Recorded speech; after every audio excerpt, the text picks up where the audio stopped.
Hello friends, Kanjibhai છે. એ કેન્યાથી આજથી 7 મહિના પહેલાં ઓક્ટોબર મહિનામાં એમને એક્સિડન્ટ થયેલો ત્યાં, અને ત્યાં પ્રાઇમરી ટ્રીટમેન્ટ કરીને અહીં ઇન્ડિયા આવેલા, અમદાવાદ આવેલા. અને ત્યાં એમને ઇન્જરીમાં ત્યારે અહીંયા ટ્રાઇસેપ મસલ્સ કોમ્પ્રેસ થઈ ગયેલા હતા, કટ થઈ ગયેલા હતા, કમ્પ્લીટ ટ્રાન્ઝેક્શન હતું. બાયસેપ મસલ કમ્પ્લીટ ટ્રાન્ઝેક્શન હતું. એલ્બોની મુવમેન્ટ નીલ હતી, કોઈ મુવમેન્ટ થતી જ નહોતી, અને રિસ્ટ ડ્રોપ હતો કમ્પ્લીટ રેડિયલ નર્વ ઇન્જરીના લીધે.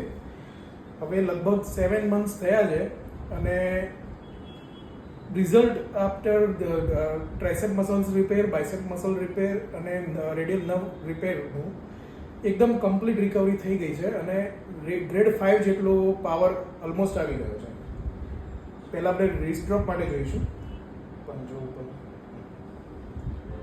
આમ કરીએ, અંગૂઠો ઉપર કરો.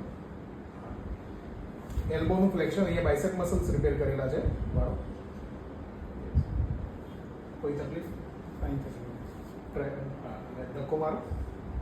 યસ, એટલે બહુ જ સારી રિકવરી કહેવાય. બોલો, કેવું લાગ્યું તમને? ફર્સ્ટ ક્લાસ લાઈક બહુ સારું થયું. હા, ને આમ મારા હિસાબે 95% રિકવરી 100% આવી ગઈ છે. 5% નાની મોટી હશે, પણ એ કહેતા હતા થોડો ટાઈમ થઈ ગયા છે. યસ યસ, એટલે બહુ અનએક્સપેક્ટેડ અને બહુ સરસ રિકવરી કહેવાય. રિકવરી બહુ સારી આવી ગઈ છે. Thank you. આટલી અમારા બસ આ હાથ મિલાવે જ અમારા માટે ઇમ્પોર્ટન્ટ છે.